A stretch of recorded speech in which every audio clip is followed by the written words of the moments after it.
Svetlana, and I am here to tell you that your multi-level marketing business is not the will of God for you. Now, this may seem like a bold statement to come from somebody who has possibly not met you before or doesn't know you on a personal level. And I can see how that can seem like a statement of pride as well. However, based on my own personal experiences with MLMs and the few years that I spent observing the anti-MLM movement and listening to countless stories of people who had the chance to interact with businesses of every kind of level in this space, I was able to conclude that according to scripture and what I know about the character of God and the Bible, that participating in such a business is never the will of God for anybody, but especially Christians who have no business promoting or recruiting people into this scam. I would like to thank the wonderful people who went before me in exposing MLMs, who actually were the ones who helped me wake up from the deceit that I was a part of. I started listening to Hannah Alonso and watching her videos, as well as Cece Suarez, and um, I believe it was Savannah Marie. Julie Anderson down the road, but she started uploading videos after I exited. So, but she also is great to listen to hear her speak on MLMs as well. And so I want to start out with just a brief overview of my story.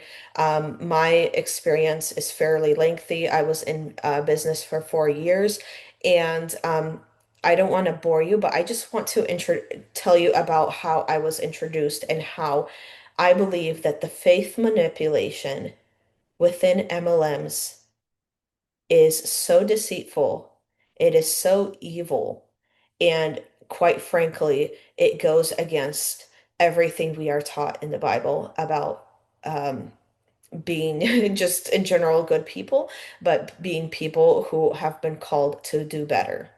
And we've been called to be followers of Christ and to put others before ourselves. But participating in MLM, you are doing anything but putting others before yourself. You are putting money before everything else.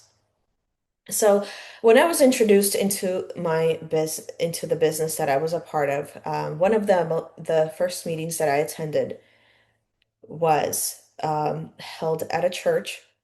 It was a fairly large church where people not only packed the fairly large auditorium, I believe it seated around close to 1,000 people, if not more. And there were also people who were sitting outside in the hallway and watching the screen.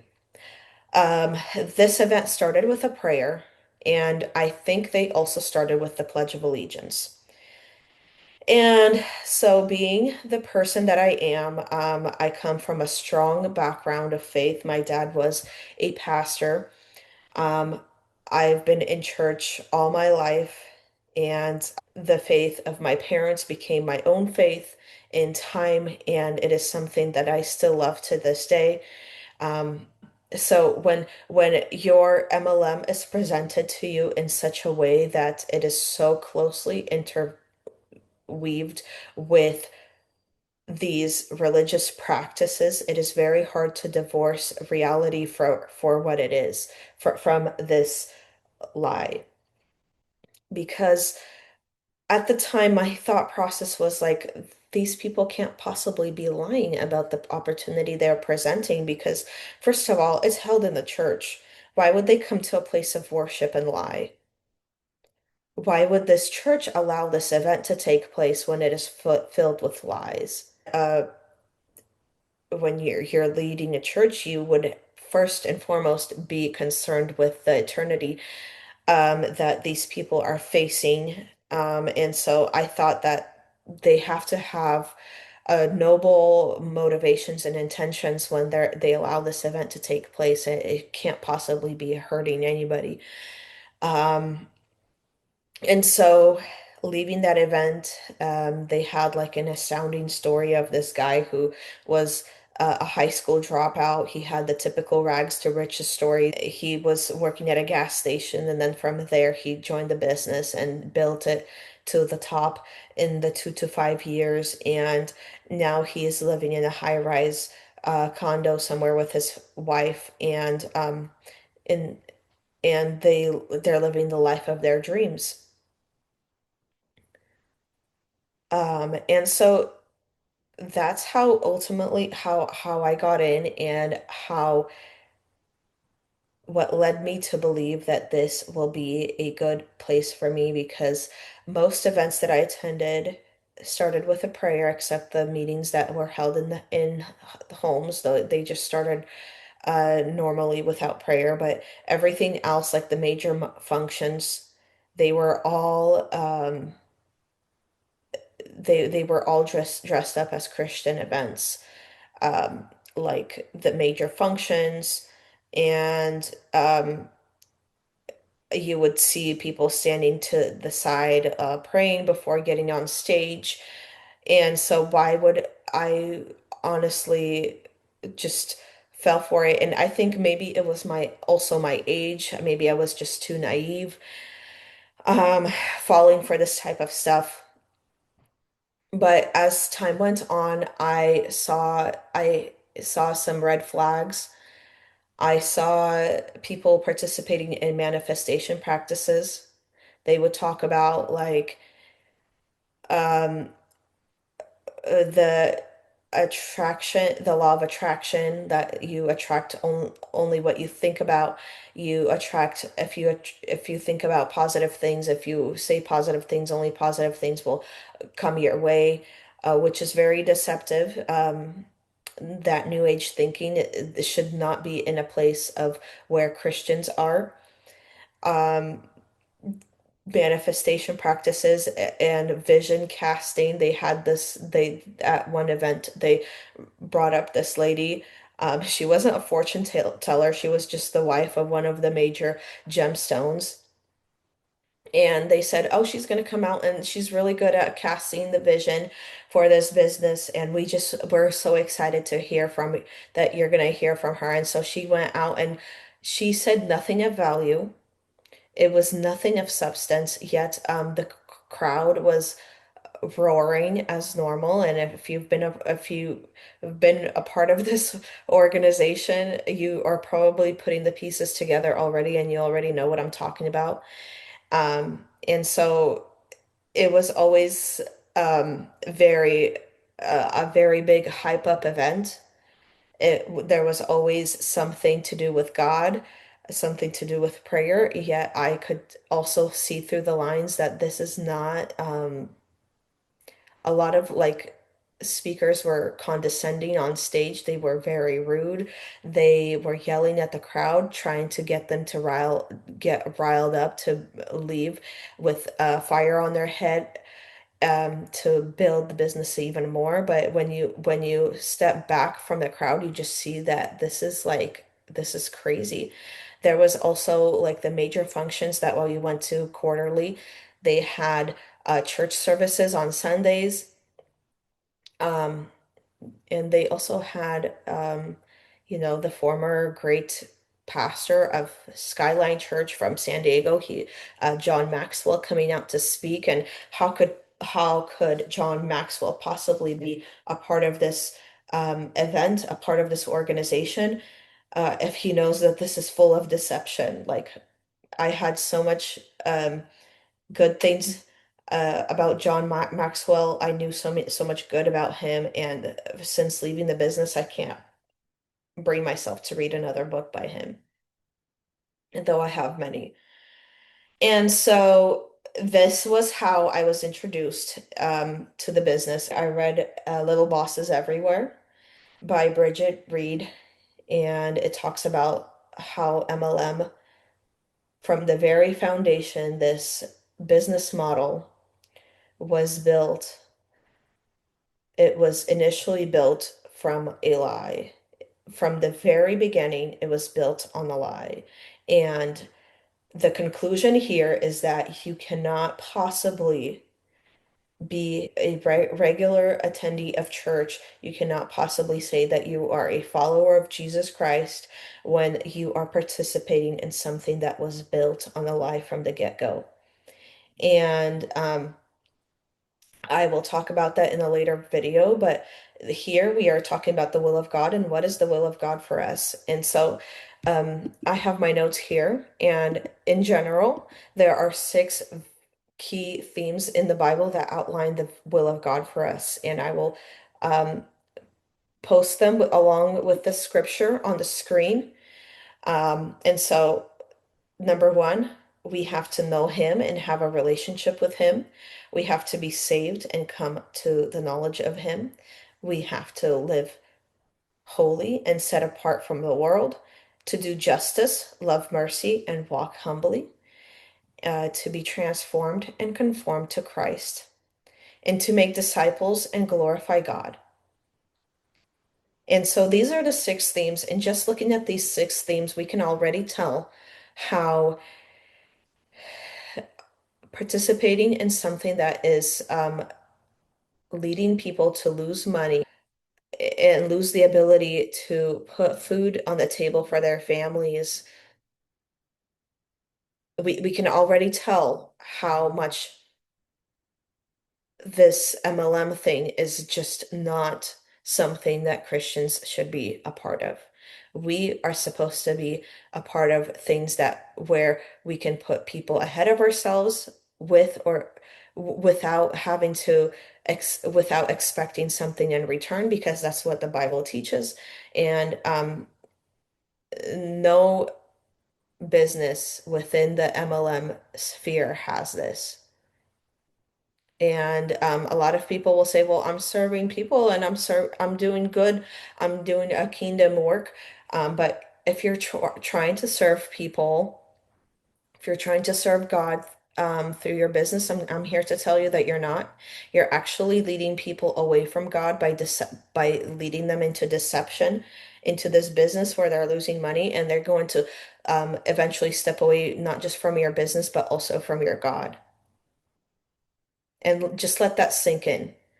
If you really want to serve God, whatever happened to serving at your local church, I'm certain that your pastor has plenty of things for you that you can do to serve God.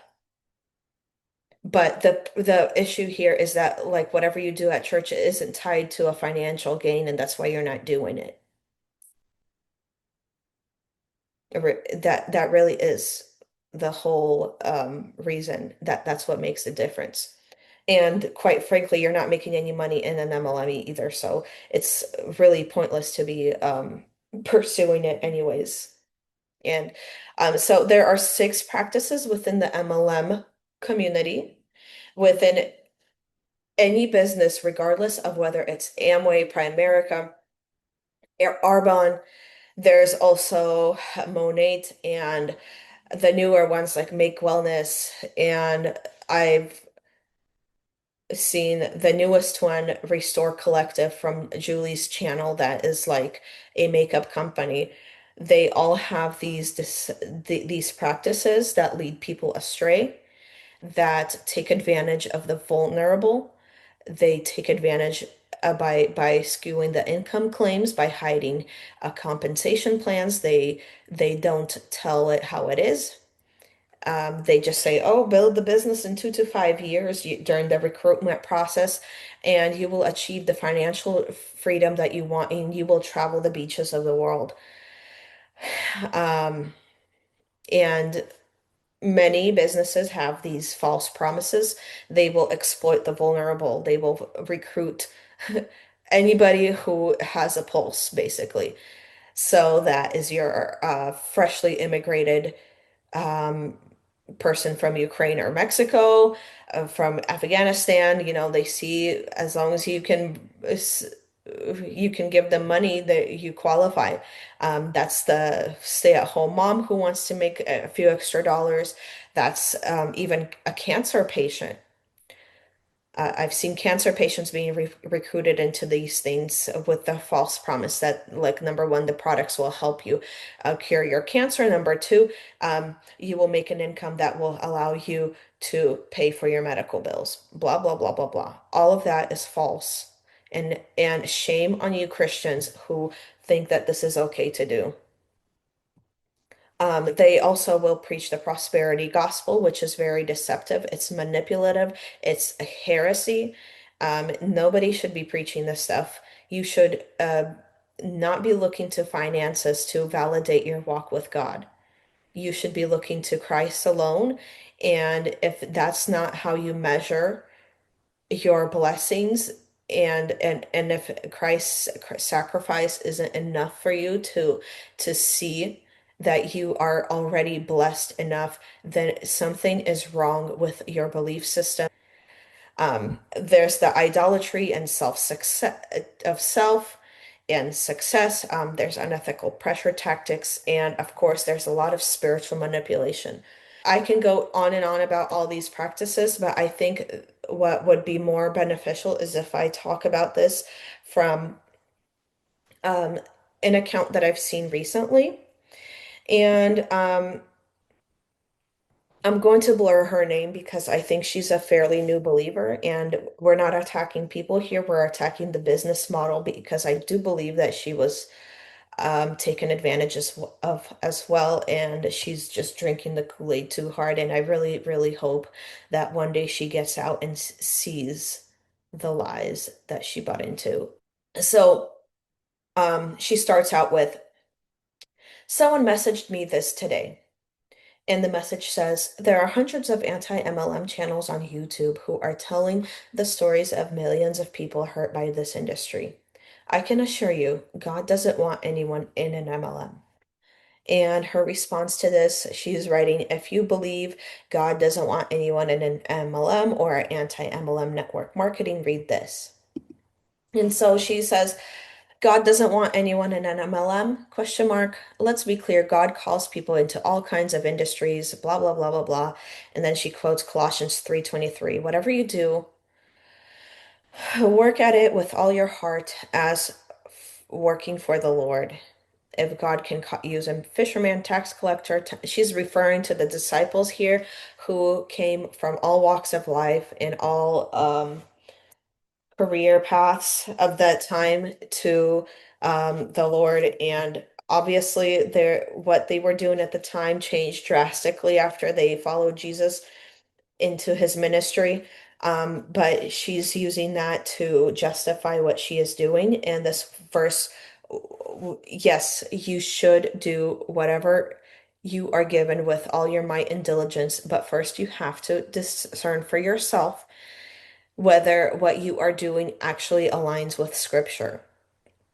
And for First John chapter 4, I believe, verse 1 says, discern for yourself. And you have to discern for yourself whether the spirit in your MLM is actually from God.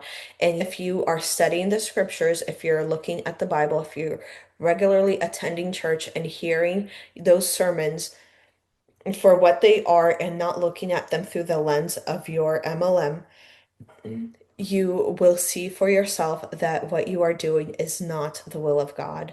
You are deceiving people, you're lying to them, and you're telling them that they should be buying into this because God put this in their path when in reality, He did not. There are anti-MLM channels with horror stories, is slide two. And she is now attacking the church, saying, there are many pastors abusing power. Should we throw out the whole church? Um, when you're standing before God, you're going to be asked about your own actions and not the actions of somebody else within this church. So, um, throwing this out is just like from a place of desperation, like it's a fallacy, and it doesn't bring any validation. It doesn't excuse you from your own deceptive practices and abusing the trust that people put in you when you're recruiting them into the deceptive into deception. By their fruit you will recognize them. Um, when Jesus said this statement, he meant spiritual fruit, fruit of actions. And what have you seen in your upline that makes you believe that they are trustworthy? Are you looking at the fruit of their finances? Because there is more to assess about a person than the contents of their wallet. And just because a person has more money than you doesn't mean they have more fruit. It's a scam. The stats prove it. Let's talk real stats. And of course, she has a slide where there is not a single statistic stated. It's just this overused comeback. Like it's like joining a gym, but blaming the gym when you don't show up.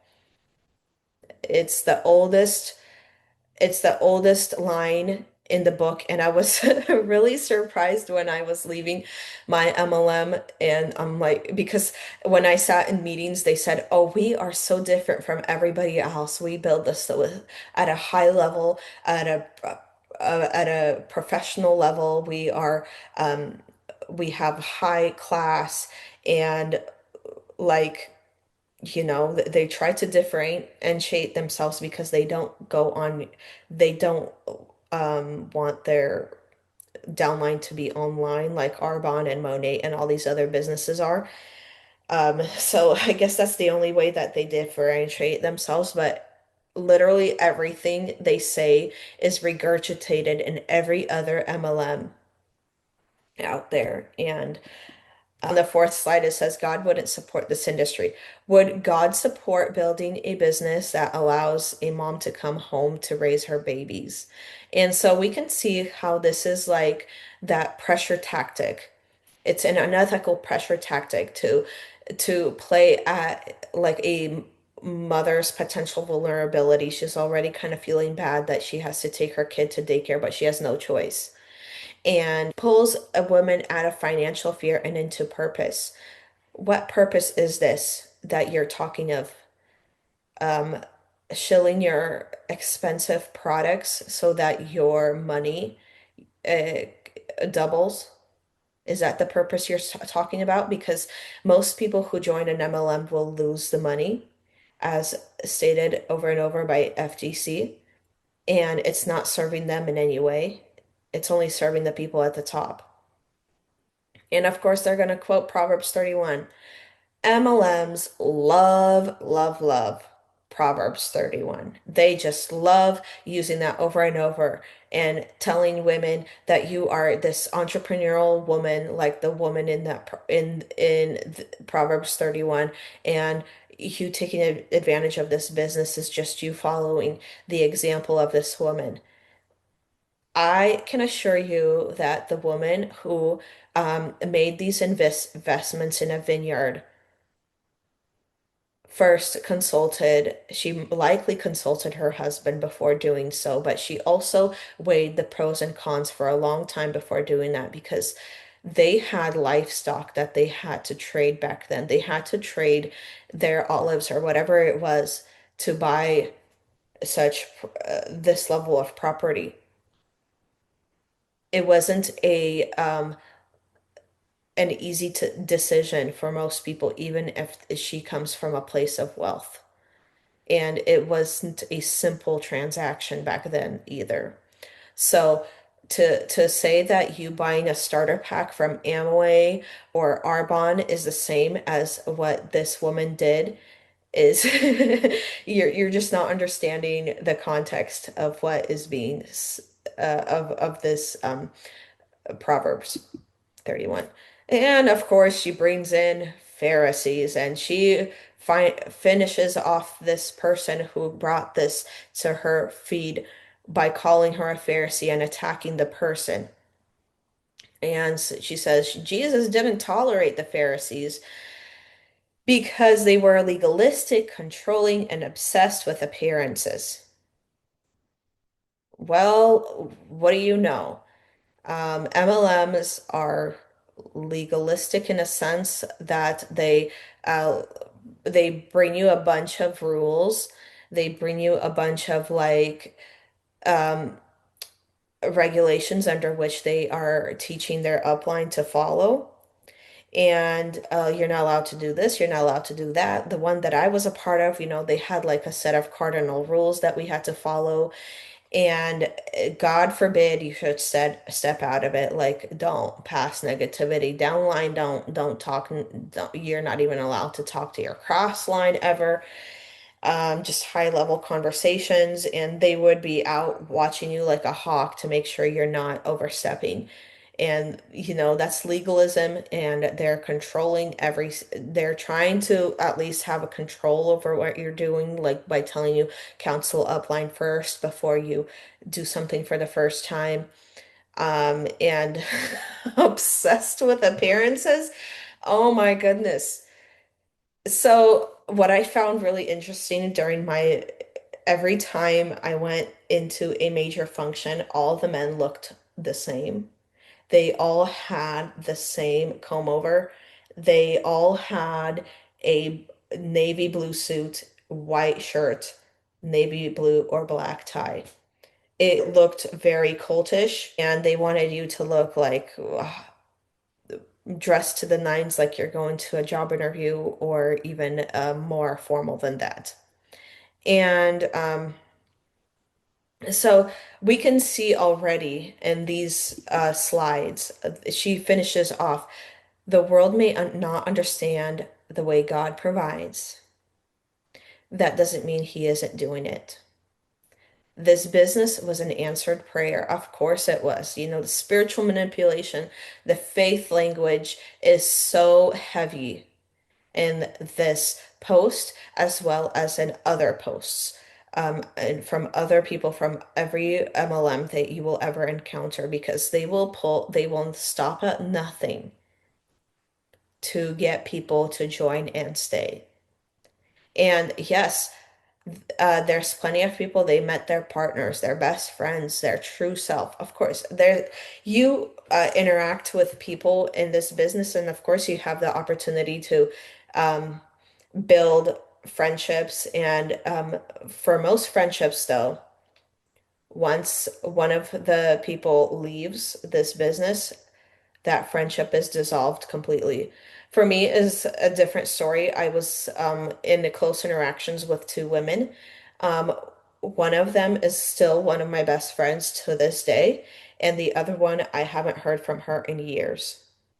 And we were talking nonstop together, usually on group text messages, but also in the private voicemail system that the company had for us. And it's very unfortunate. And while I wish her well, I also see th right through it. I was just there to make her some money. And once you're not there, once you're not building a business like there, that relationship isn't worth the trouble for them. And so, is that Christian? Is that Christian? No, it's not. And we all know that that is very selfish, that is very predatory, and it's certainly not loving your neighbor as yourself. So you may be sitting there and saying, well, Svetlana, I am involved in an MLM. I have like this business that I'm trying to build out for my family. I'm just pursuing my dreams, but I also do my best to not lie. I don't deceive when I'm recruiting. I tell it how it is. I don't want to try to recruit anybody who's vulnerable. I don't target high school graduates. I leave the stay-at-home moms alone. For sure, I don't talk to cancer patients about joining. Um, I have a steady view on money, and I am grateful for what I have. I don't like idolize my upline in any way. I should be fine, right? And like, I'm not participating in any spiritual manipulation. Um, I'm like completely sober when I talk about my MLM. And what I want you to think about as you're leaving this video is that if your business is okay in the eyes of the Lord, then why are people who are not even Christian, who are not professing followers of Jesus Christ, calling you out for your practices? Why are they calling out this business that you're participating in? Please, I urge you to sit with this question and really let it seep in into the depths of your soul and answer it for yourself. Why are you allowing this business to rule your life? Now, you may argue that this is just negativity and I'm just trying to pressure you to abandon your dreams. But the biggest problem here is not that not only are you losing money and you're wasting your time and losing the relationships that you had prior to joining this business, but you're also leading others to do the same.